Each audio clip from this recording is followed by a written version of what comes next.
नमस्कार दोस्तों, आप सभी का स्वागत है मेरे इस चैनल विजडम ब्रेक पे। मैं हूं आपका दोस्त, आपका होस्ट बिलपरीत, और हम कंटिन्यू कर रहे हैं richest man in Babylon by George S Klaasen.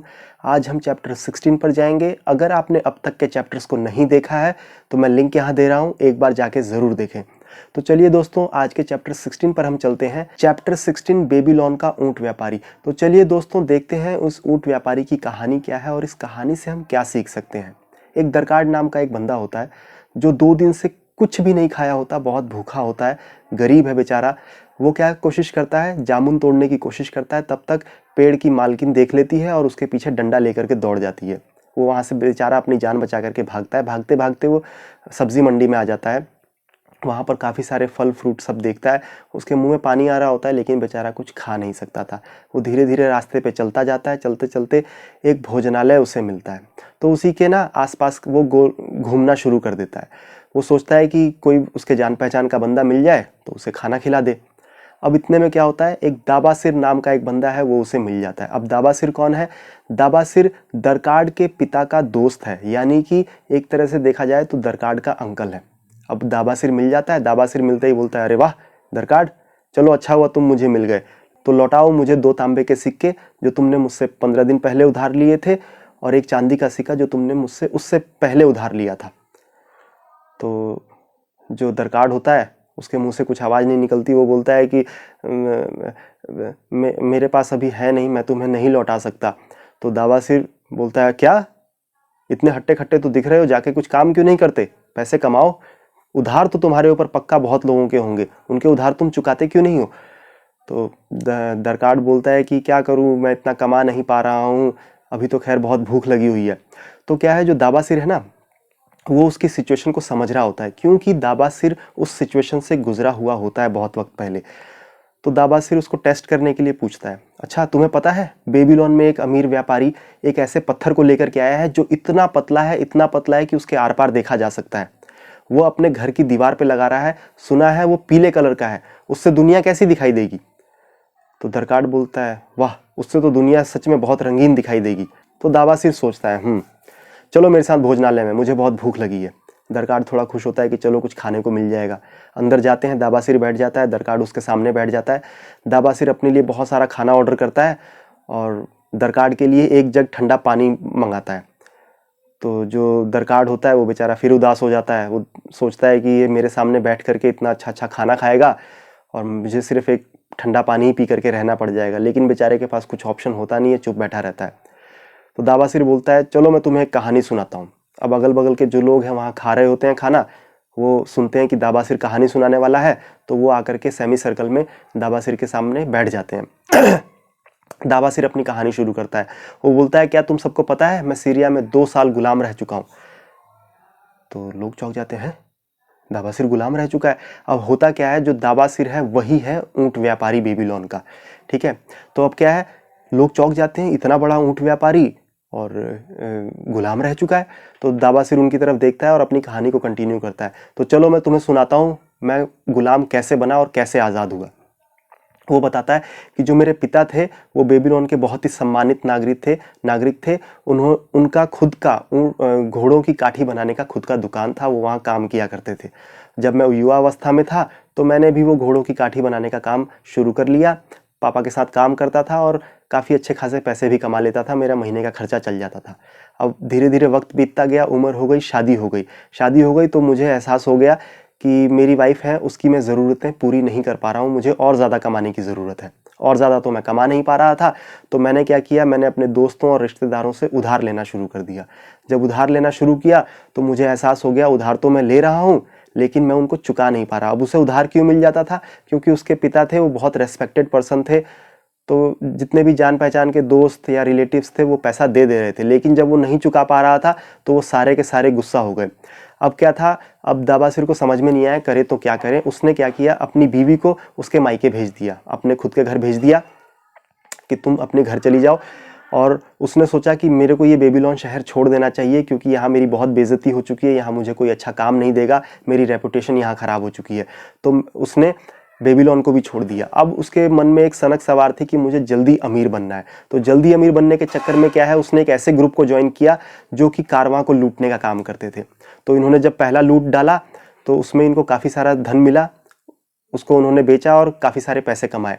अब आपको पता ही है, चोर अगर कोई चोरी करता है ना तो उसके मन में क्या है, लालच और बढ़ जाती है, थोड़ा सा और कर लेता हूँ, थोड़ा सा और कर लेता हूँ। तो अब जब वो दूसरी बार अटैक करते हैं तो जो कारवां का मालिक होता है ना, वो बहुत चालाक होता है। वो क्या है, वो इनको घेर लेते हैं और जो भागने की कोशिश करते हैं 2 आदमी, तो वो 2 आदमी वहीं मर भी जाते हैं। तो दाबासिर और इसके कुछ साथी होते हैं, इनको बंदी बना करके दमिश्क लेके जाया जाता है। दमिश्क लेके जाते हैं तो वहाँ पर एक सीरिया का नवाब आया होता है। वो क्या करता है, वो इसको 2 चांदी के सिक्के के बदले दाबासिर को खरीद लेता है। खरीद करके वो ले जाता है अपने घर पे। उसके घर पे 4 बीवियाँ होती हैं। वो अपनी बीवियों के हवाले कर देता है इसको और बोलता है कि ये नपुंसक है, तुम जैसा चाहो इसके साथ जो चाहो काम करवा सकती हो। तब दाबासिर को बहुत बुरा फील होता है कि मुझे नपुंसक बताया गया और औरतें मुझे बताएंगी क्या क्या करना है। तो उसे बहुत ज़्यादा अंदर से ना बहुत गिल्ट फील होता है, लेकिन बेचारा फंस तो चुका था। तो जो उसमें 4 बीवियों में जो सबसे बड़ी वाली बीवी होती है उसका नाम होता है सीरा। वो बोलती है कि हमारे पास नौकर तो पहले ही बहुत सारे हैं, लेकिन हमें कोई ऐसा नौकर चाहिए जो ऊँटों की देख रेख कर सके। तो वो दाबासिर से पूछती है कि तुम ऊँटों के बारे में क्या जानते हो। तो वो बताता है कि मैं ऊँटों को घुटनों के बल बैठा सकता हूँ, उन्हें लंबे सफ़र पर लेकर के जा सकता हूँ, उनकी काठी ठीक कर सकता हूँ। तो सीरा उसे बोलती है कि ठीक है, तुम फिर ऊँटों की ही देख रेख करो। तो वो ऊँटों की देख रेख का उसे काम मिल जाता है। अब वहाँ पर क्या है, वो यही काम करता था। सीरा की जो माँ थी वो क्या है, वो काफ़ी बीमार रहती थी, लेकिन क्या है वो अपने गाँव में रहती थी। तो सीरा क्या है अपने गाँव जाया करती थी। तो दाबासिर ऊँटों को तैयार करके सीरा को उसके गाँव छोड़ा करता था, फिर वहाँ से वापस लेकर के आया करता था। अब क्योंकि वो बहुत बार आने जाने लगे तो क्या है, उनकी बातचीत भी होती थी। तो दोनों की बातचीत काफ़ी मतलब अच्छी थी, दोनों की बातचीत। तो होता क्या है, दाबासिर अपनी पूरी कहानी सुनाता है सीरा को कि मैं बचपन से गुलाम पैदा नहीं हुआ हूँ, मैं एक आज़ाद नागरिक का बेटा हूँ, मेरी शादी हो चुकी है, मेरी बीवी है, मैंने कर्ज लिया, मैंने ये किया वो किया, जिसके कारण मैं यहाँ पे गुलाम होकर के फंस गया। तो सीरा बोलती है कि उससे फ़र्क नहीं पड़ता आपका जन्म कहाँ हुआ है, आप काम क्या करते हो वही आपका भविष्य बनाता है। वो बोलती है कि अगर तुम गुलाम पैदा हुए हो, लेकिन अगर तुम्हारे अंदर एक आज़ाद नागरिक की रूह है तो तुम आज़ाद हो ही जाओगे। लेकिन अगर तुम भले ही आज़ाद पैदा हुए हो, लेकिन अगर तुम्हारे अंदर गुलाम की रूह है तो तुम गुलाम ही बनोगे। तो वो सीरा बताती है कि तुम्हारे अंदर एक गुलाम की रूह है, तभी तुम यहाँ गुलाम बन करके यहाँ पहुँचे हो।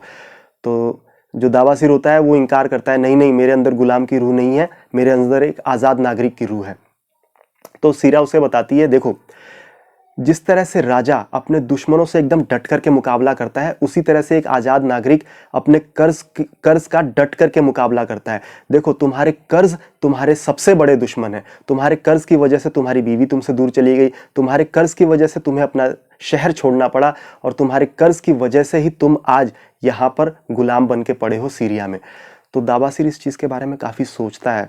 उसे फिर रियलाइज़ होता है कि नहीं, जो सीरा ने जो भी बताया वो एकदम सही है। वो एक अच्छी औरत होती है और दाबासिर के प्रति उसका एक सहानुभूति होती है। तो उसे रियलाइज़ होता है कि नहीं, मैंने सच में बहुत ज़्यादा गलत किया है। अब बेचारा कुछ करना चाहता था लेकिन कुछ कर नहीं सकता क्योंकि वो गुलाम है। एक बार ऐसे ही होता है, सभी नौकर एक जगह बैठ करके मस्ती कर रहे होते हैं, तो दाबासिर अलग बैठा होता है। तो सीरा आती है, बोलती है कि तुम उन नौकरों के साथ जाकर के घुलते मिलते क्यों नहीं हो, उनके साथ बैठो, खाना खाओ उनके साथ, तुम्हारा थोड़ा बहुत दर्द कम होगा। तो दाबासिर बोलता है, नहीं, मैं उन नौकरों के जैसा गुलाम नहीं हूँ, मैं एक आज़ाद नागरिक का बेटा हूँ, इसीलिए मैं उनके साथ उठना बैठना नहीं कर सकता, मुझे आज़ाद होना है। तो सीरा बोलती है कि चलो, तो तुम ये प्रूफ करके दिखाओ कि तुम आज़ाद नागरिक हो। लेकिन बेचारा जो दाबासिर होता है उसके पास कोई ऑप्शन होता नहीं है, क्या करे भी तो क्या करे। बेचारा वो इसी चीज़ में लगा रहता है कि मैं कैसे यहाँ से निकलूँ। अब उसको लगता है कि मुझे यहाँ से आज़ाद होना है, मुझे सबका कर्ज चुकाना है और अपनी बीवी को वापस लेकर के आना है। अब ऐसे ही करते करते ना 2 साल वहाँ निकल जाते हैं, दाबासिर के 2 साल निकल जाते हैं।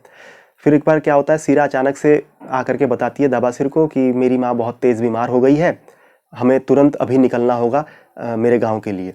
तुम जल्दी से ऊँटों को तैयार करो, और नौकरानी है वो खाना पैक कर रही है, तुम उससे खाना ले लेना। तो दाबासिर जाता है, 2 ऊँटों को तैयार कर लेता है फिर किचन में जाता है खाना लेने, तो नौकरानी बहुत सारा खाना दे देती है, जितना सफ़र में जितना खाना चाहिए होता है उससे ज़्यादा ही खाना दे रही होती है। तो दाबासिर को कुछ समझ में नहीं आता, वो पैक कर लेता है। पैक करके ऊँटों के ऊपर सीरा को बैठा के खुद बैठ करके, और वो जाते हैं उसके गांव, सीरा के गांव जाते हैं। गांव जाते जाते शाम हो जाती है। फिर जैसी रात हो जाती है तो सीरा एक बार दाबासिर से मिलने के लिए आती है और बोलती है, तुम्हारे अंदर एक आज़ाद नागरिक की रूह है या फिर एक गुलाम की रूह है? तो जो दाबासिर होता है वो जोश के साथ बोलता है, मेरे अंदर एक आज़ाद नागरिक की रूह है। तो सीरा बोलती है, तो चलो ये वक्त आ गया है उस चीज़ को प्रूफ करने का। तुम ये लो नए कपड़े, इनको पहन लो, तुम गुलाम जैसे नहीं लगोगे, और जो ये 2 ऊँट है तुम इनको लेकर के रातों रात भाग जाओ। मैं कल सुबह मैं बता दूंगी कि जब मैं माँ के घर गई हुई थी तो मुझे पता नहीं चला नौकर कब भाग गया। तो दाबासिर को एक मौका दिखता है कि मैं यहाँ से आज़ाद हो सकता हूँ और अपनी ज़िंदगी को दोबारा शुरू कर सकता हूँ। वो सीरा का बहुत शुक्रिया करता है, ऊँटों को लेकर के वहाँ से निकल जाता है। अब ऊँटों को लेकर के तो निकल जाता है। अब पहले ज़माने में आपको पता है जीपीएस हुआ नहीं करता था, पूरा रेगिस्तान है, जहाँ भी देखोगे रेत रेत। अब उसे समझ में नहीं आता जाना है तो जाना कहाँ है। वो सोचता है कि उत्तर की दिशा में चलता हूँ, शायद वहीं बेबीलोन है। उत्तर की दिशा में वो निकल चलता है। उसके पास खाना होता है थोड़ा बहुत, तो वो भी 1-2 दिन में ख़त्म हो जाता है। अब वो चलते चलते चलते चलते चलते चलते 9 दिन गुजर जाते हैं, और अचानक से 9वें दिन की शाम को सूरज ढल चुका होता है, वो अचानक से ऊँट के ऊपर से गिर जाता है दाबासिर नीचे। फिर जब वो उठने की कोशिश करता है तब उसे रियलाइज़ होता है कि उसने बहुत दिनों से ना पानी पिया है ना खाना खाया है, और उसका शरीर बिल्कुल कमज़ोर हो चुका है। तो बेचारा उठने की कोशिश करता है, नहीं उठ पाता है, वहीं सो जाता है। पूरी रात वहीं सोया रहता है। जब अगले दिन की सुबह होती है तो उसकी नींद खुलती है, तो वो उठ करके बैठ जाता है। जब बैठ जाता है तब वहाँ पे दाबासिर बोलता है कि मेरे को तब ऐसा रियलाइज़ हुआ कि मान लो मेरे आंखों के सामने से किसी ने रंगीन चश्मे को हटा दिया है। मेरा दिमाग और मन एकदम शांत था, और मैं इस चीज़ को अंदर महसूस कर पाया कि मुझे आज़ाद नागरिक बन करके रहना है, मुझे अपनी बीवी को वापस लेकर के आना है, मुझे अपना कर्ज चुकाना है। वो अपने आप से एक सवाल पूछता है कि अगर मेरे अंदर एक गुलाम की रूह है तो मुझे मेहनत करना छोड़ देना चाहिए और इस रेगिस्तान में पड़े पड़े दम तोड़ देना चाहिए, यही उसकी सज़ा है। या फिर अगर उसके अंदर एक आज़ाद नागरिक की रूह है तो उसे उठ करके खड़ा होना चाहिए और बेबीलोन का रास्ता जो है तलाश करना चाहिए। वो जोश के साथ खड़ा होता है, ऊँट के ऊपर बैठता है और ऊँटों को आगे बढ़ाता है। जब वो थोड़ा सा आगे चलते हैं तो उन्हें पानी मिल जाता है। ऊँट और वो दोनों सब लोग पानी पीते हैं। उसके बाद जब वो थोड़ा सा आगे जाते हैं तो खाना भी मिल जाता है, खेत आ जाता है। तो दाबासिर और ऊँट दोनों अपना पेट भर लेते हैं, खाना खा लेते हैं। फिर जब वो थोड़ा सा और आगे चलते हैं तो बेबीलोन की दीवारें दिखने लगती हैं। दाबासिर बहुत खुश होता है। जब वो बेबीलोन में आता है तो सबसे पहले अपने दोस्त और रिश्तेदारों से मिलता है जिससे उसने जिन लोगों से कर्ज लिया होता है उनसे मिलता है। उनको बताता है कि मुझे कुछ वक्त दो, मैं कमा करके आपका कर्ज चुका दूंगा। कुछ दोस्त होते हैं उसका बहुत अच्छा स्वागत करते हैं, कुछ होते हैं वो बहुत गुस्सा हो जाते हैं, उसको गाली दे करके बोलते हैं जल्दी मेरा पैसा वापस कर। दाबासिर किसी से कुछ नहीं बोलता है। कुछ दोस्त तो उसके इतने अच्छे होते हैं कि वो उसको काम भी दिला देते हैं। एक बहुत ही बड़ा ऊँट का व्यापारी होता है, तो उसके पास काठी बनाने के लिए एक नौकरी होती है, तो वो वहाँ पर लग जाता है। अब वहाँ पर ही वो काठी बना करके काम कर करके एक बहुत ही बड़ा ऊँट का व्यापारी बन जाता है। सबके कर्ज भी चुका देता है, अपनी बीवी को भी ले आता है, और वो एक बहुत ही सम्मानित नागरिक होता है। तो वहाँ पर वो अपनी कहानी को ख़त्म करता है और फिर वो दरकाड़ के पास बोलता है, दरकाड़ को बोलता है, हाँ दरकाड़, तो अब बताओ तुम क्या अभी भी दुनिया को रंगीन चश्मे से ही देख रहे हो? तो जो दरकाड़ है वो बोलता है कि नहीं, मेरी आंखें खुल चुकी है, अब मुझे पता चल चुका है कि मुझे क्या करना है, मुझे मेहनत करना होगा और मैं अपनी प्रतिष्ठा को वापस से स्थापित कर सकता हूँ। तो इसी तरह से ये कहानी यहाँ पर ख़त्म होती है। अब दोस्तों इस कहानी से हमने क्या क्या सीखा? देखिए इस कहानी से हमने मेन तो 3 लेसन सीखे। 3 लेसन्स में से पहला लेसन क्या है? पहला लेसन ये है कि जो भी आपके कर्ज है ना, वो आपके सबसे बड़े दुश्मन है। उनको अपने सर से हटाओ, वो नहीं तो आपको कहीं का नहीं छोड़ेंगे, वो आपको डुबाते ही चले जाएंगे। दूसरा लेसन, दुनिया को हम रंगीन चश्मे से देखते हैं। हम क्या देखते हैं? सामने वाले के पास बंगला है, सामने वाले के पास गाड़ी है, लेकिन हम उसको ये नहीं देख पाते कि वो बंगला और वो गाड़ी पाने के लिए उसने कितनी मेहनत की है, तब जाके उसे मिला है। बस हमें बंगला और गाड़ी दिखाई देता है। आपको पता होना चाहिए, कोई आइसबर्ग आपने देखा होगा, आइसबर्ग हल्का सा ही पानी के ऊपर होता है, लेकिन जितना वो पानी के ऊपर होता है उससे 10 गुना ज़्यादा वो पानी के नीचे होता है। तो आपको पहले अपने बेस के ऊपर मतलब काम करना होगा, तभी आप अपने आप को उठा सकते हो, बढ़ा सकते हो। और तीसरा लेसन हमने क्या सीखा? तीसरा लेसन ये सीखा, जहां पर मजबूत इरादे हैं वहां पर रास्ता बनाया जा सकता है। ऐसा हो ही नहीं सकता कि रास्ता ना मिले। तो चलिए दोस्तों, इसी के साथ ये कहानी ख़त्म होती है। आई होप आप लोगों को ये कहानी बहुत अच्छी लगी हो। अगर अच्छी लगी तो वीडियो को लाइक करें, मेरे चैनल पे नए हैं तो चैनल को सब्सक्राइब करें, शेयर करें, कमेंट करें। मैं हर शाम को 4 बजे इसी तरह की नॉलेजेबल वीडियोस लेकर के आता हूं, जिनसे मेरा और आपका दोनों का नॉलेज बढ़ता है। तो चलिए दोस्तों, इसी के साथ मैं आपसे विदा लेता हूं। धन्यवाद।